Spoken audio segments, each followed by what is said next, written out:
Bismillahirrahmanirrahim. Alhamdulillahi rabbil alamin. Wa man yattaqillaha yaj'al lahu makhraja wa yarzuqhu min haitsu la yahtasib. Wa man yatawakkal 'ala Allah fa huwa hasbuh. Innallaha balighu amrihi qad ja'alallahu likulli syai'in qadara. Asyhadu an la ilaha illallah wahdahu la syarika lah. Wa asyhadu anna sayyidana wa nabiyyana Muhammadan abduhu wa rasuluh la nabiyya ba'dah. Allahumma salli wa sallim wa karrim wa azzim wa barik ala sayyidina Muhammad wa ala ali sayyidina Muhammad, amma ba'du.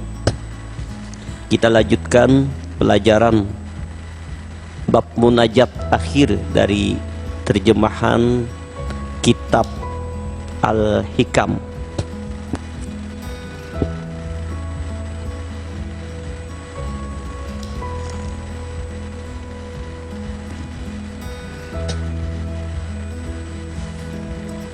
Masih pada halaman 217, nomor munajat 27.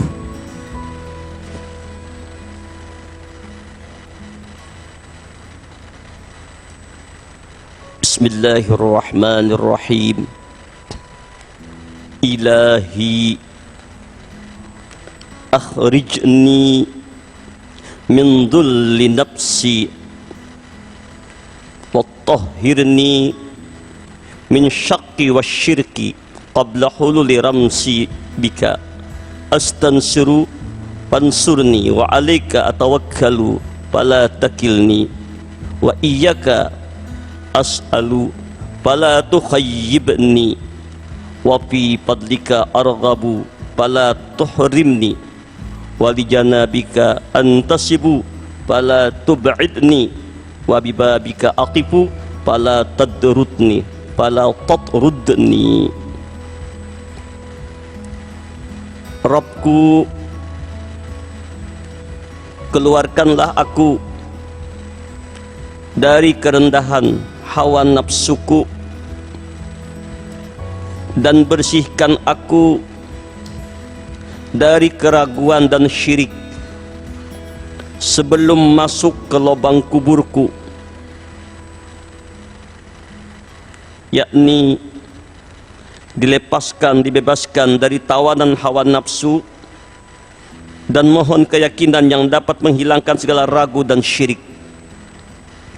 Hanya dengan Engkau aku minta bantuan, maka tolonglah aku, dan padamu aku menyerah, maka jangan memberatkan bebanku. Dan padamu aku memohon, maka jangan dikecewakan. Dan pada kurniamu aku berharap, maka jangan ditolak. Dan kepadamu aku mendekat, maka jangan engkau jauhkan. Dan di pintumu aku berdiri, maka jangan kau usir. Inilah salah satu pelajaran dari munajat doa yang diajarkan oleh Imam Ibnu Athaillah, seorang aulia besar. Yang doa ini banyak mengandung makna, banyak mengandung rahasia, yang mari kita bersama-sama mohon kepada Allah untuk dapat memahami dengan izin Allah makna dari isi kandungan munajat ini. Ilahi akhrijni min dhulli nafsi. Ya Allah, keluarkan ulun dari jahatnya hawa nafsu,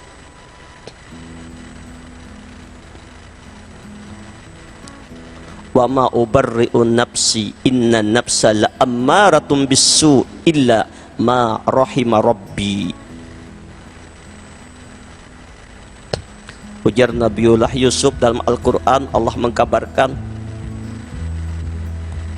sungguh aku ini tidak sanggup mengendalikan diriku, tidak sanggup untuk mengendalikan nafsuku, Karena nafsuku ini mengajak selalu kepada durhaka, mengajak kepada kemaksiatan, mengajak untuk menurutkan kesenangannya, dan ingin menjauhkan diri kepada Allah.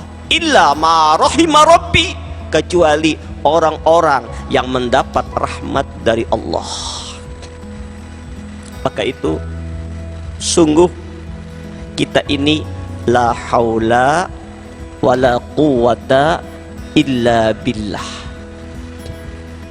Ini yang mesti tertancap.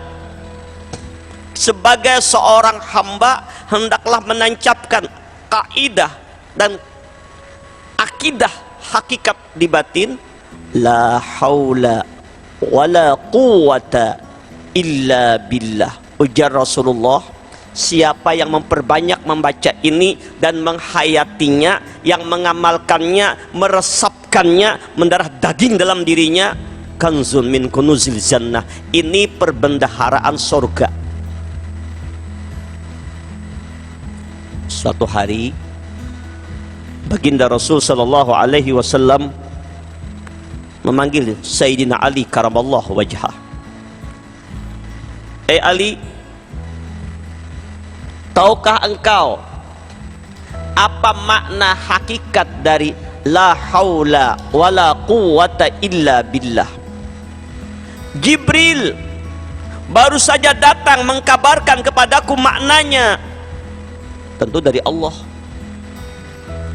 La haula an maksiatillah wala quwata bitta'atillah illa billah, ay illa bi'aunillah. Ini makna ya Rasulullah, la haula an maksiatillah, artinya tidak ada kuat kuasa diriku, kita ini, untuk menghindarkan dari berbuat dosa. Kita tidak sanggup menolak untuk menghindarkan diri dari berbuat dosa, dari berbuat maksiat, dari menurutkan hawa nafsu. Kada sanggup kita menolaknya.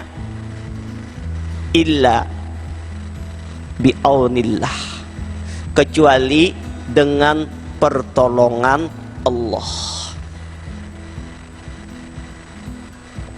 Jadi dengan kerendahan hati kita tidak berbuat dosa, kita tidak maksiat. Kita orang banyak terjerumus begitu begini, kita tidak.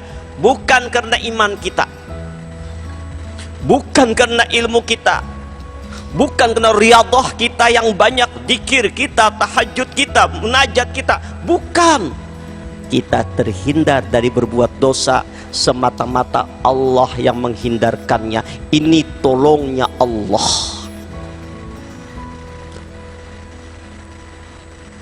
Kalau kita merasa rasa kita menghindarkan maksiat dengan amal dan ilmu kita, karena kita tajam, karena bersih hati kita, karena makrifat kita, maka terhijab dari Allah. Ini kesombongan. Tidak bedanya seperti iblis yang mengaku lebih baik dari yang lain. Begitu pula wala quwata bitta'atillah, ada kuat kuasa untuk taat, untuk ibadah, untuk sholat, untuk berzikir, bahkan hatta datang ke majlis ilmu ini, illa billah, ay illa bi'aunillah, kecuali dengan Allah, dengan tolongnya Allah. Jadi kita kawat taat, kita kawat amal, kita kawat ibadah, ini semata-mata pun karena hidayah dan pertolongan Allah. Maka pantas saja Imam Ibnu Athaillah meminta kepada Allah agar menghilangkan sifat terhina, sifat tercela yang namanya hawa nafsu. Nabi saja mengakui, Nabi Yusuf saja mengakui, aku tidak sanggup mengendalikan nafsuku ini kecuali dengan tolong dan rahmatnya Allah. Yudillu may yasha wa yahdi may yasha. Allah lah yang menyesatkan siapa yang Allah kehendaki, dan Allah yang memberi petunjuk kepada siapa yang dikehendaki Allah.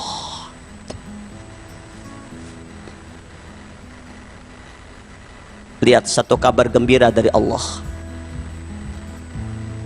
Wa amma man khafa maqama rabbih wa nahan nafsa 'anil hawa fa innal jannata hiyal ma'wa. Allahu akbar. Siapa yang khauf akan makam Tuhannya, arti takut lawan Allah, bukan kayak takut kita lawan macan berjauh, takut dengan Allah, mendekat diri kepada Allah.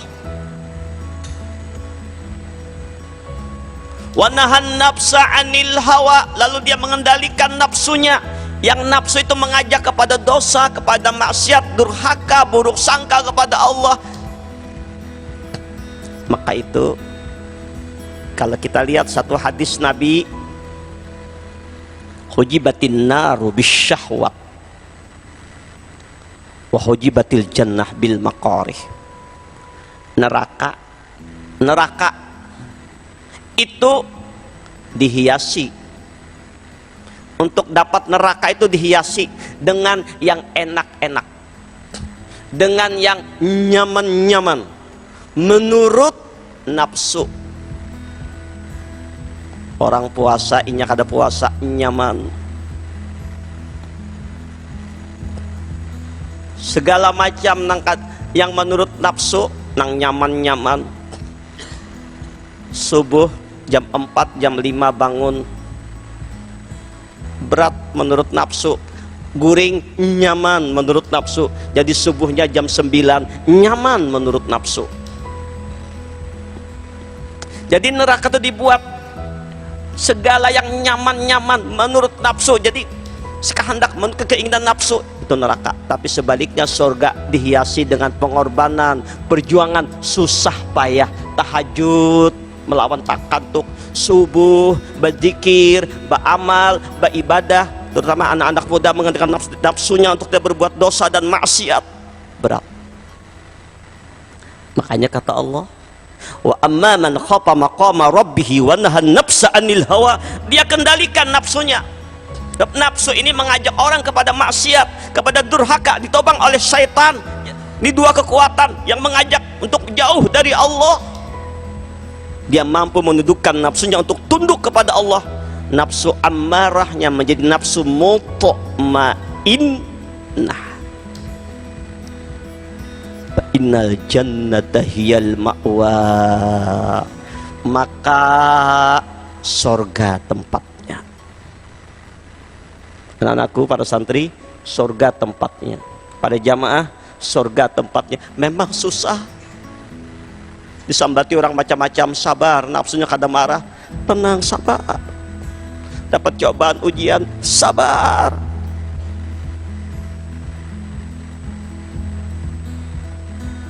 Nafsu yang mutmainnah itu, ya ketika dapat cobaan, dapat ujian, mereka mengembalikan semuanya kepada Allah. Alladzina idza asabathum musibah qalu inna lillahi wa inna ilaihi raji'un.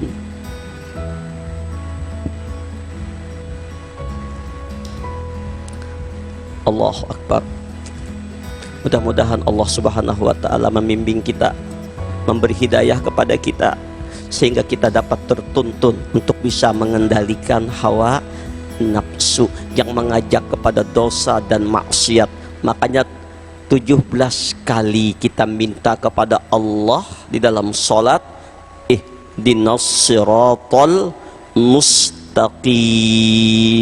Tunjuki ya Allah, tuntun kami jalan yang lurus, jalan yang kau ridhoi. Tuntun kami ya Allah, jangan jalan yang sesat, jalan orang kamu murkai.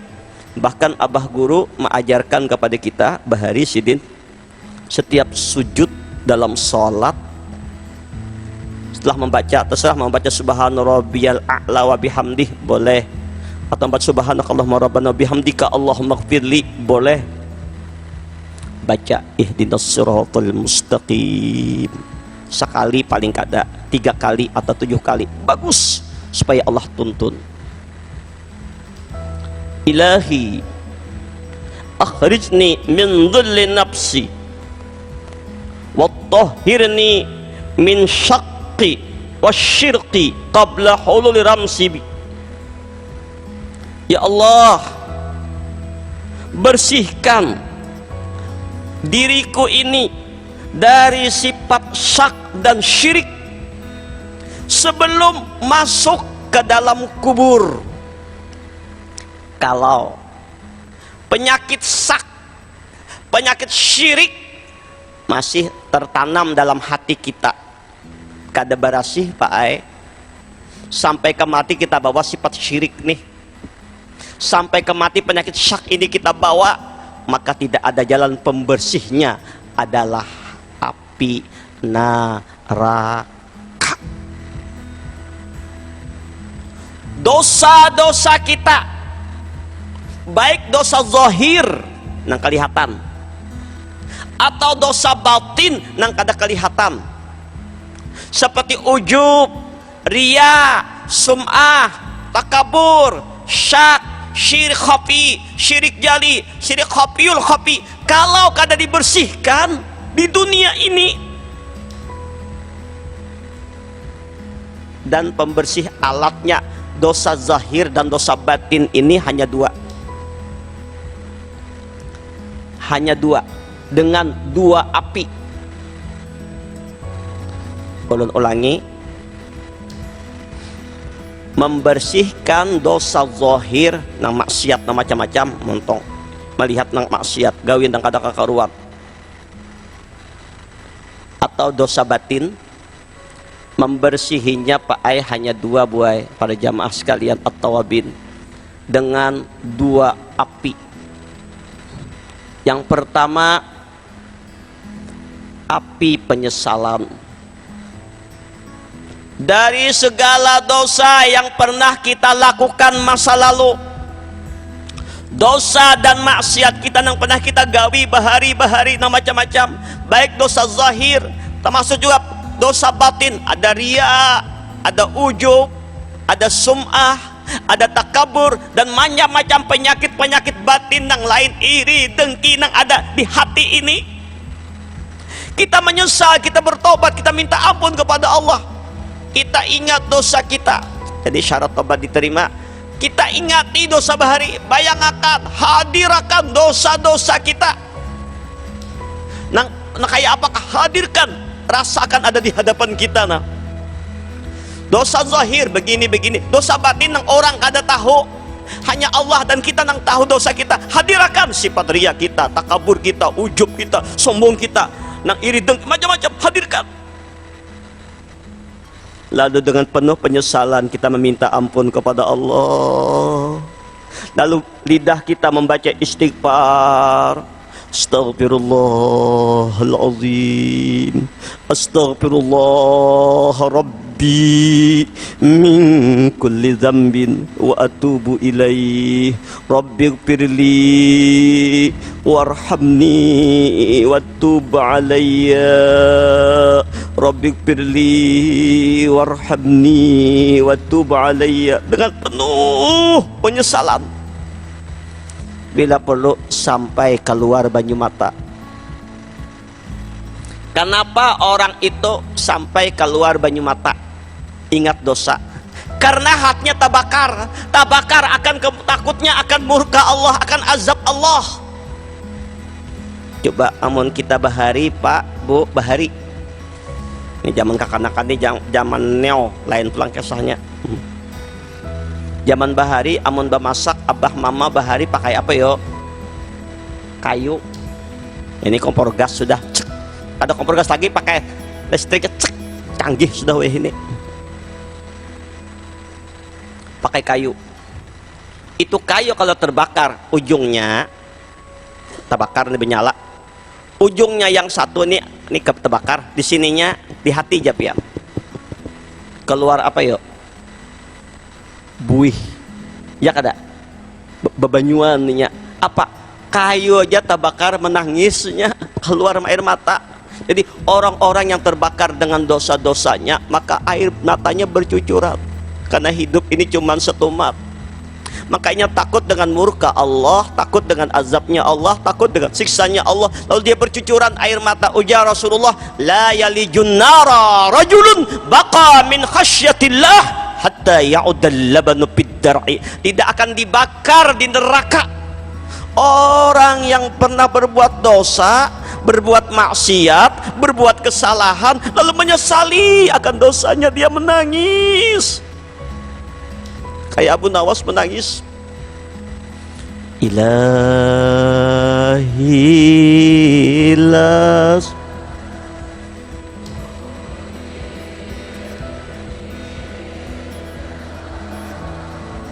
syi'a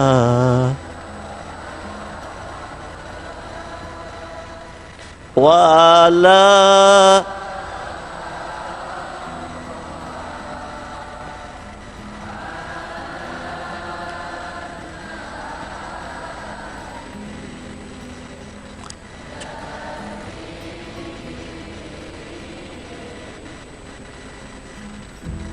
tahab.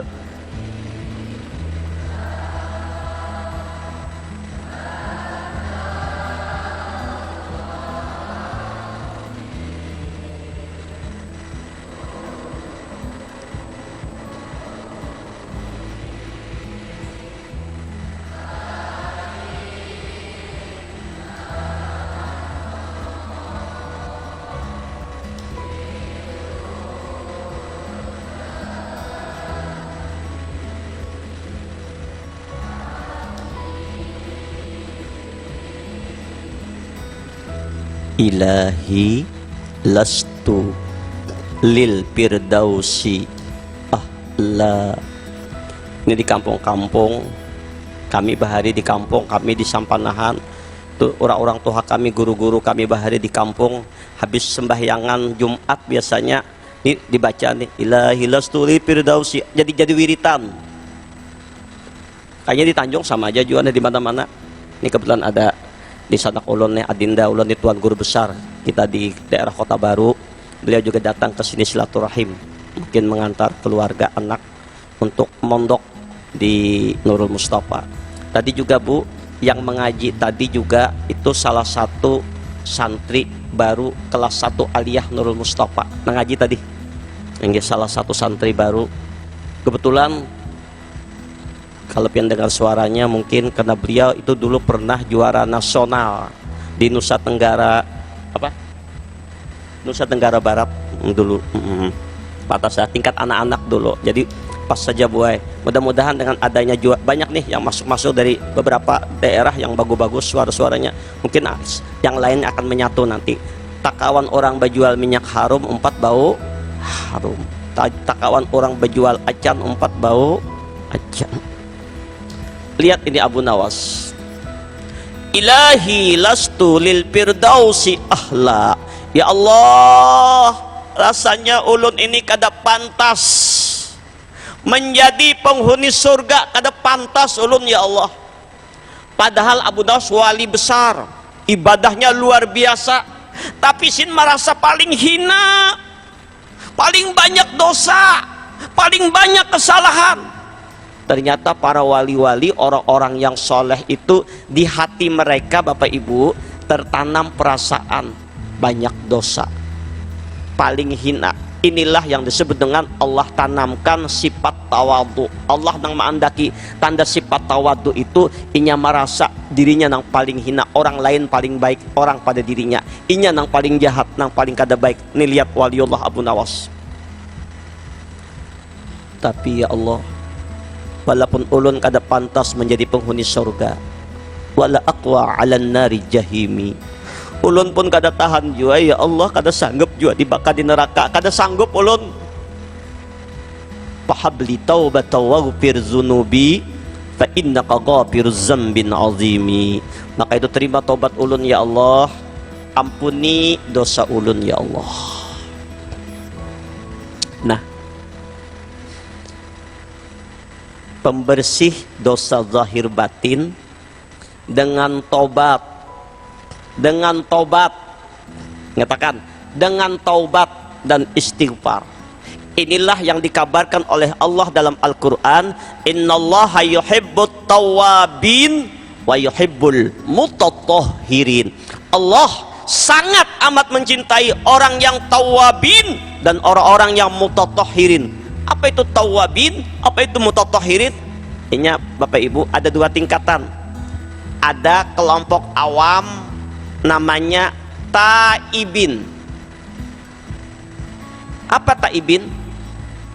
Taibin itu artinya orang yang berbuat dosa, orang yang berbuat maksiat, berbuat kesalahan yang banyak, lalu ia sadar akan dosanya, lalu ia bertobat meminta ampun kepada Allah, bercucuran air matanya penuh dengan tangisannya, ingat dosa, merasa hina dirinya, selalu istighfar dibacanya, astagfirullahaladzim, terus istighfar dibaca terus. Ujar Nabi, at-taibu minadz-dzambi kama la dzamba lahu. Orang yang bertobat dari dosanya sama tidak berdosa, Allah hapuskan dosanya. Ini namanya taibin. Kelompok yang kedua, tawabin. Apa itu tawabin? Tawabin itu artinya orang-orang yang setelah dia bertobat, dia meminta ampun kepada Allah, lalunya berbuat kebaikan, inya meminta ampun kepada Allah karena merasa inya nang meminta ampun. Meminta ampun kepada Allah, merasa inya nang berzikir, rasa akunya nang berzikir, rasa inya nang beristighfar, rasa inya nang hampir lawan Allah, rasa inya nang makrifat kepada Allah, ada rasa akuan, inya minta ampun. Padahal kita ini la haula wala quwata illa billah. Inilah istighfarnya para aulia Allah, minta ampun. Yang lebih lagi rasa wujud dirinya nih ada istighfarnya, minta ampun lawan Allah, astagfirullahaladzim, astagfirullah. Jadi ternyata istighfar ini baik orang awam, justru para orang-orang yang khawas, para wali-wali lebih banyak istighfarnya. Bahkan Rasulullah nang dijamin ahli surga, bahkan memberi syafaat, nang dijamin bersih dari dosa, liyaghfira lakallahu ma taqaddama min dzambih wa ma ta'akhkhar. Allah ampuni dosa-dosa Nabi nang lalu maupun akan datang, bersih. Tapi Nabi kada pernah meninggalkan istighfar.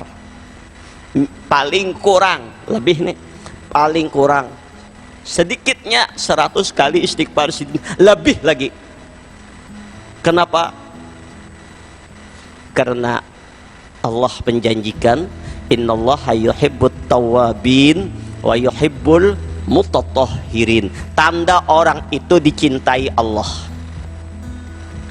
tanda orang itu disayangi Allah, dia senang membaca istighfar.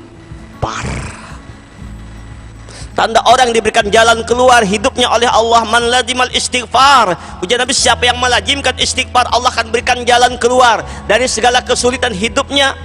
Allah lapangkan pikirannya, Allah hibur kesedihannya, Allah mudahkan rezekinya. Istighfar.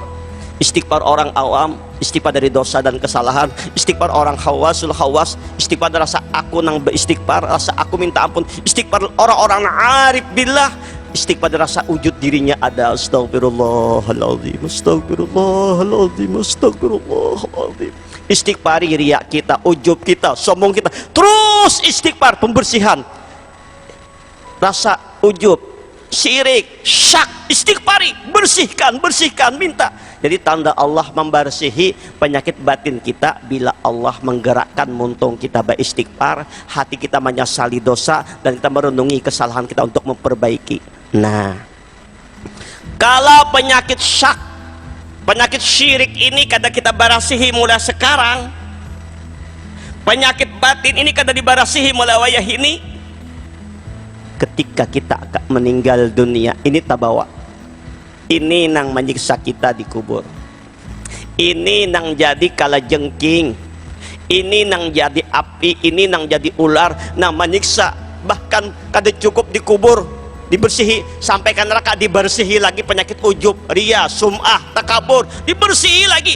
Entah berapa kurun waktu lama, itu rahasia Allah, imbah bersih hanya masuk surga. Ayo pilih Pak, Bu, dibersihi di dunia kah, dibersihi di akhirat kah? Namun tahan menyandang api neraka, kalau sudah dibersihi di sini, tunggu di akhirat aja bersihi. Tapi amun kada sanggup nyandang neraka, ayo kita merenung diri, kita istighfar, kita minta ampun, kita bertobat kepada Allah, sucikan dosa-dosa kita zahir batin di dunia ini. Nah, apa itu yang disebut penyakit syak? Kan ada syak. Makanya biasanya kalau kita umrah dengan jamaah di Hajar Aswad, kemudian rukun Irak, ada doa oleh Syekhona Husain Kadri, bidin mengutip dari beberapa doa-doa Nabi juga diajarkan doa di situ. Allahumma inni a'udzubika minasyirki wasaqqi wandipaqi wasu'il akhlaqi wasu'il manzari bil mali wal ahli wal waladi. Allahumma inni a'udzubika minasyirki wasaqqi, daripada penyakit syirik dan sak. Apa itu sak? Apa itu sak? Penyakit sak itu ialah dada kita ini sempit, sasak, kada nyaman ketika menerima sesuatu nang kita kada katujui, sesuatu yang datang menimpa kepada kita Pak, nang kita tidak senang, tidak nyaman, lalu dada kita sempit, menyasak, kayak membuku, membuo, puja Banjar, sasak, berkecamuk di dalam dada, mengguruh, cakak kawah hendak hamok, cakak kawah hendak berkuria, cakak kawah hendak bergantung diri di bawah pohon lombok. Nah, itulah yang namanya penyakit syak. Kenapa penyakit syak itu ada? Sehingga timbul syak ini Pak, hati kita kadap, resah, gundah gulana. Kenapa? Mungkin salah satunya berusaha pindah bangkrut terus menyasak pada dada. Penyakit datang menimpa kepada kita, lalu hati ini jengkel.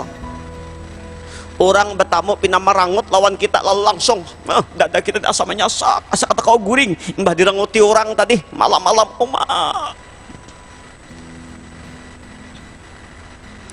Jadi penyakit syak itu sesuatu nang kada nyaman, nang datang menimpa kepada kita, hati kita resah, gelisah, lalu timbul kada yakin lawan Allah, timbul buruk sangka lawan Allah.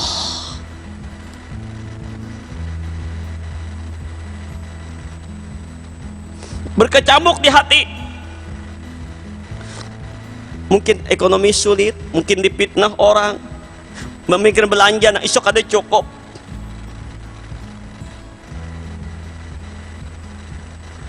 Jadi kada ada jalan, jadi pikiran, jadi itu, jadi ini. Nah, bermalaman memikirkan. Dirangoti orang siang tadi, bermalaman memikirkan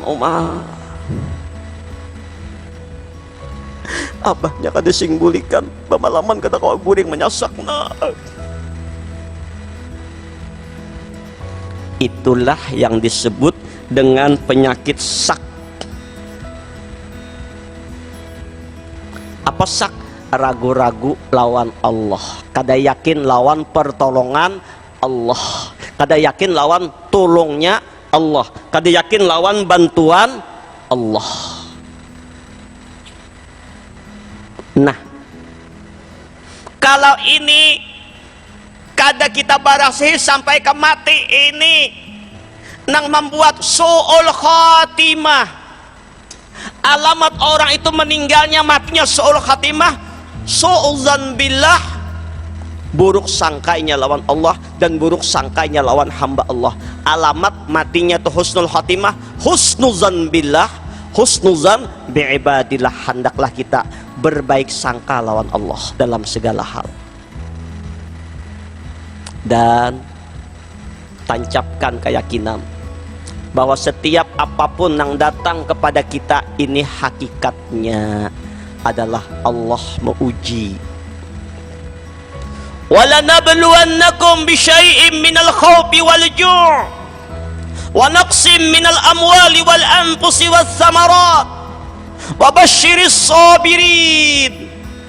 Kami ujar Allah akan mendatangkan lawan kalian semua cobaan, ujian nang kada nyaman, kekurangan makanan, kemiskinan, penderitaan, cobaan, ujian, garing, sakit, kehilangan keluarga dan segalanya nang membuat hati gundah gulana, resah, gelisah. Tapi berilah kabar gembira bagi orang yang sabar. Siapa orang yang sabar itu? Alladzina idza asabathum musibah qalu inna lillah. Orang yang datang cobaan menimpa kepadanya, maka inya mengembalikan hakikatnya semua datangnya dari Allah. Allah nang mengujinya. Wa inna ilaihi rajiun, karena nang mendatangkan ni Allah, aku ni kada badai aku serahkan kepada Allah. Tentu ada rahasia Allah di balik ini nang kada aku ketahui. Idza habballahu qauman ibtalahum. Baik sangka nang kada nyaman itu, ujar Rasulullah, menghapusakan dosa. Ada kales dosa nang kada kau dihapus lawan sholat, lawan puasa, lawan zakat, lawan haji. Dengan datang cobaan, hatinya berbaik sangka, yakin bahwa ini ada hikmah dari Allah, dia menyerahkan dirinya lawan Allah. Kafaratul lidzunub, pembersih dosa. Ada kalanya mungkin bukan karena dosa, dapat cobaan, ujian, baik sangka akan meninggikan derajat.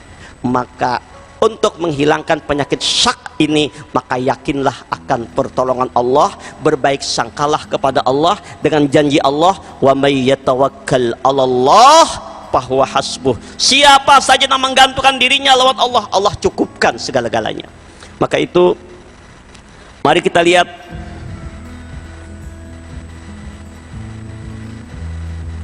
bila sudah keyakinan buai lawan Allah, baik sangka lawan Allah tertanam dalam diri kita, yakin lawan kekuasaan Allah, bahwa ini ada rahasia Allah di balik ini, insya Allah penyakit sak itu hilang, dada sempit jadi lapang. Apa yang dikabarkan oleh Rasulullah sallallahu alaihi wasallam, innallaha biqistihi wa adlihi ja'ala rauha wal paraha birida wal yaqin. Sesungguhnya ujar Rasulullah, Allah dengan keadilannya telah menjadikan ketenangan dan kegembiraan melalui ridho dan yakin. Jadi sebaliknya, wa ja'ala hamma wal husna bis sakhati wasyaqi. Allah menjadikan kesusahan, kegundahan dalam sak, kesalahan, dosa, dan sifat syak, ragu-ragu lawan Allah. Mari kita lihat kabar Nabi ini. Allah dengan keadilannya, ujar Rasulullah, membuat tenang, tentram, damai hati ini kalau orang itu ridho dan yakin. Apa itu ridho? Apa itu rumus ridho? Nabi Musa bermunajat kepada Allah, ya Rabb, jadikan ulun ini orang nang pian ridhoi. Apa jar Allah?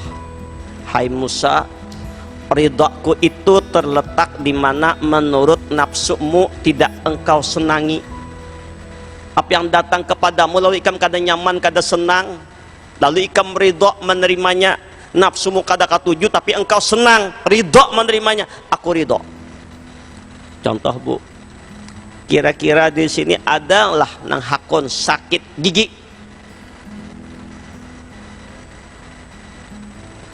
Ada kada nang hakon ketabrak mobil? Gak ada. Ditanduk sapi atau ketulangan atau diranguti orang atau disambet di orang macam-macam? Tidak ada. Tapi ketika itu datang menimpa kepada seseorang, lalu orang itu ridha menerimanya bahwa ini hakikatnya datangnya dari Allah, aku ridha menerimanya, mungkin ingin menghapuskan dosaku, ingin meninggikan derajatku, kita ridha, ya Allah aku ridha. Jadi ridha Allah terletak di mana apa cobaan ujian yang menimpa nafsu kita kadang ketujuh, hati kita ridha menerimanya. Radhiyallahu anhum wa radu anhu dzalika liman khasyya rabbah. Allah ridha kepada mereka. Kenapa? Karena mereka ridha kepada Allah. Arti ridha apa? Kada sak, kada jengkel, lapang dada, dan yakin akan setiap cobaan ujian pasti ada hikmahnya. Maka bila tertanam Pak Ai buai di hati kita semacam itu, nah kayak apapun cobaan ujian itu lapang kita. Tapi sebaliknya, bila kita sak, dosa kita bertumpuk pulang, timbul tuh kegelisahan dalam hati kita. Nah ini yang kita minta kepada Allah Ta'ala agar Allah menghilangkan penyakit sak dalam diri kita. Kemudian yang kedua, setelah kita nafsu, sak adalah penyakit syirik. Apa itu syirik? Amun secara umum syirik ada tiga: syirik jali, syirik khafi, syirik khafiyul khafi. Apa syirik jali? Syirik nang ganal.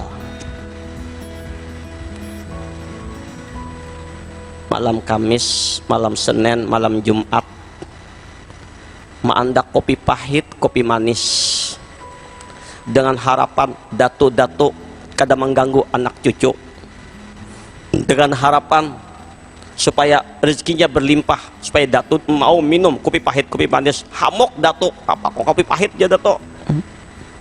Ada datang mengolah bubur putih, bubur habang dengan tujuan supaya rezekinya berlimpah, supaya nenek moyang bahari mau makan, baik seorang nama makannya.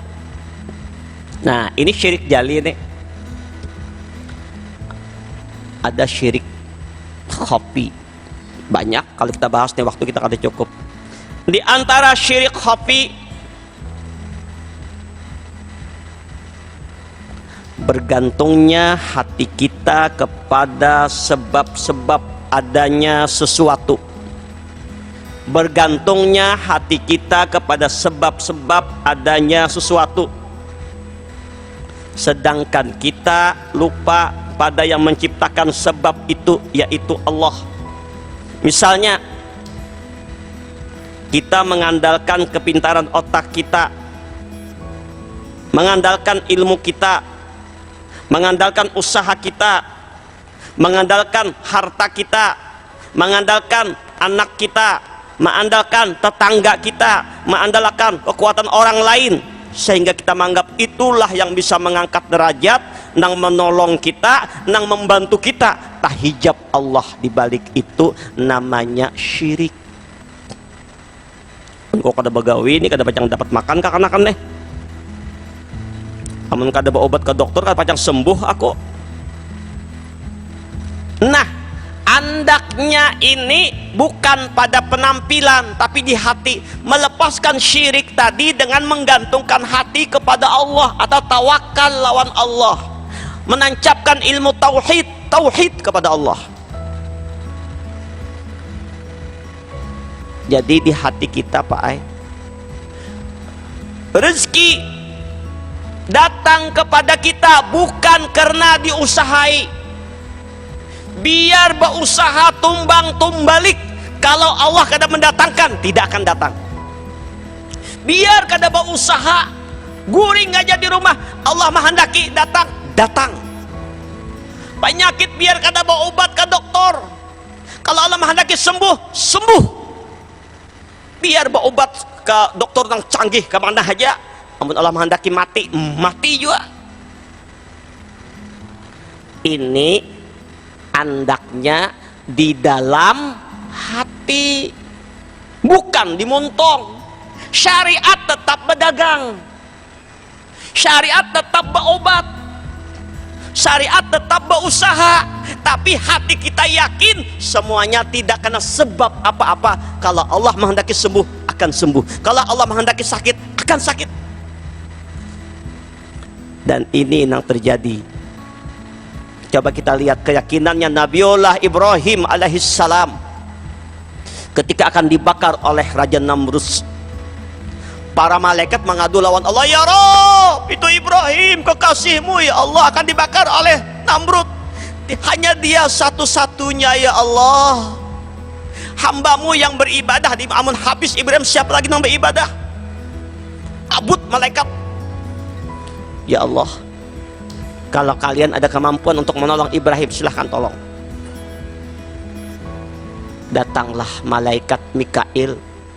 Ibrahim ketika diikat, aku nih Mikail datang untuk menolong. Mau kau minta apa? Ku datangkan hujan alam semesta, pajah api Namrud. Apa aja Nabi Ibrahim? Kepadamu aku tidak berhajat. Datang Jibril pula. Ibrahim, sekali ku keplek dengan sayapku pajah api. Apa aku pajahkan? Kepadamu aku tidak berhajat. Ujar Jibril, kalau begitu serahkanlah dirimu kepada Allah. Apa aja Nabi? Cukup hanya Allah yang tahu akan rahasia diriku. Hasbiyallah wa ni'mal wakil, ni'mal maula wa ni'man nasir. Hasbiyallah wa ni'mal wakil, cukup Allah tempat penolongku, pemeliharaku, tempat aku bergantung. Prak, dilempar ke api. Allah merintahkan kepada api, ya narukuni baradau wassalaman ala Ibrahim. Hei api, dingin. Ada kalimat wassalaman, selamatlah Ibrahim. Andai kata Allah mengatakan ya narukuni bardan, dingin. Amun dingin jangan ada selamat, bisa dalam api menggigil jadi baku Nabi Ibrahim. Dingin, kedinginan api jadi dingin. Nama ulah panas itu Allah, mau ulah dingin bang Allah juga. Hei api, dingin. Wassalaman, tapi selamatlah Ibrahim. Andai kata kalimat salamnya kadada, kira-kira kedinginan membeku Nabi Ibrahim. Coba lihat keyakinan yang luar biasa. Amun kita tak bahaya, ada orang tak menolong, kira langsung besar lawan malaikat. Sako Ibrahim orang nang bujur-bujur lepas syiriknya, makanya bapak tauhid. Maka itu Allah Ta'ala berfirman kepada Daud, ya Daud, hal tadri mata atawallahum. Hai Daud, ujar Allah Ta'ala, adakah engkau tahu kapankah aku memimpin orang itu? Kapankah aku membimbing orang tuh? Nah, orang tuh ku bimbing ya Allah, ku tuntun. Aku nang menuntunnya, aku nang mengawalnya. Kapan ya Allah Ta'ala mentakut Nabi Daud? Tapi Allah sendiri langsung menjawab, intahharu qulubahum minasyirki wa naza'u min qulubihim sakka. Ujar Allah Ta'ala, intahharu qulubahum min syirki. Bila sudah innya itu intahharu qulubahum minasyirki, membersihi hatinya dari penyakit syirik, dibuanginya. Ada lagi syirik, ada syirik tuh, baik syirik jali, syirik hopi nang tadi, rasa kita nang beramal, rasa kita nang beribadah, rasa kita nang berzikir, itu syirik hopi itu. Akuan kita ada, padahal la haula wala quwata. Syirik yang ketiga, syirik khofiyul khafi, rasanya la haula maujuda bihaqqin illallah, hilang wujudnya, panainya, nah ada hanya kebesaran Allah. Bila sudah itu barasih, puja Allah Ta'ala, kada ada lagi.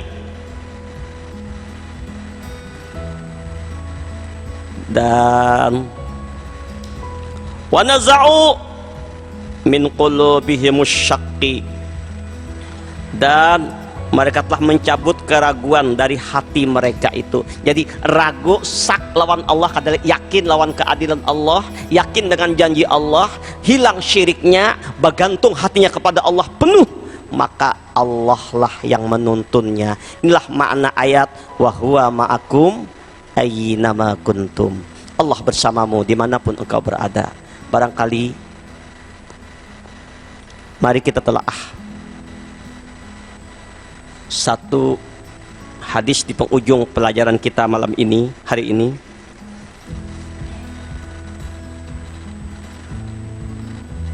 Ujar Rasulullah,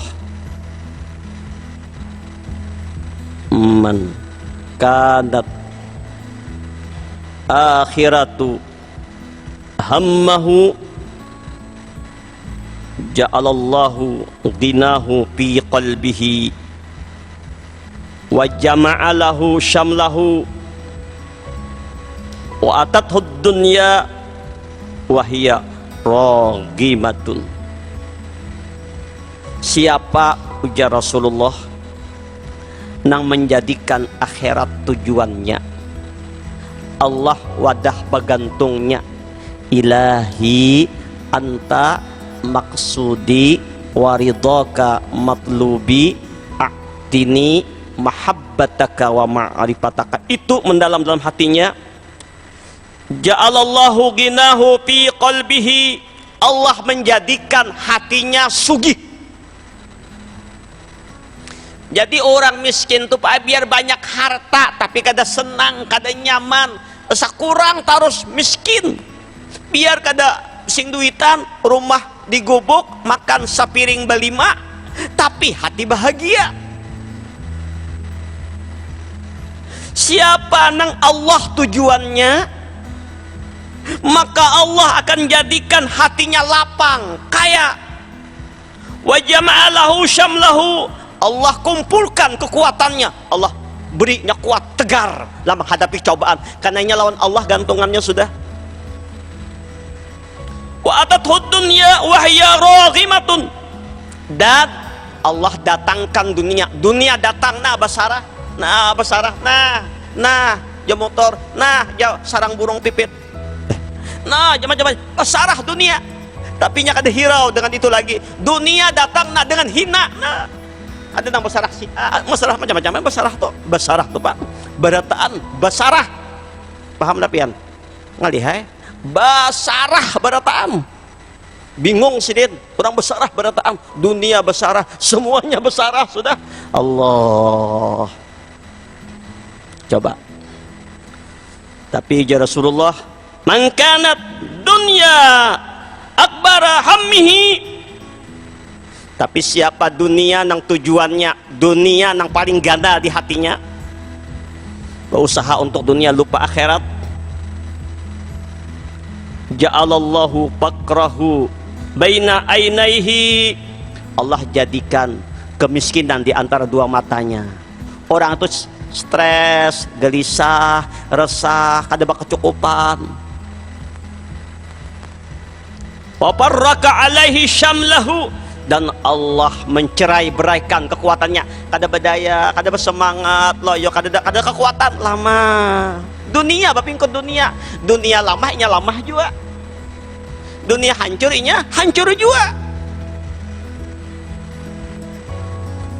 Allahu akbar. Walam ya'tihi minad dunya illa ma qaddara lahu, dan tidak datang dunia kepadanya kecuali apa nang sekadarnya ditakdirkan saja sudah. Nah, kepada ada kecukupan, kenapa? Dunia. Tapi siapa saja Allah tujuannya, hilang syaknya, hilang ragu-ragunya, yakin lawan Allah Ta'ala, hilang syiriknya, bergantung lawan Allah, ibadahnya luar biasa, maka dunia tunduk kepadanya, hatinya lapang dan tentram. Ini saja dahulu pengajian kita.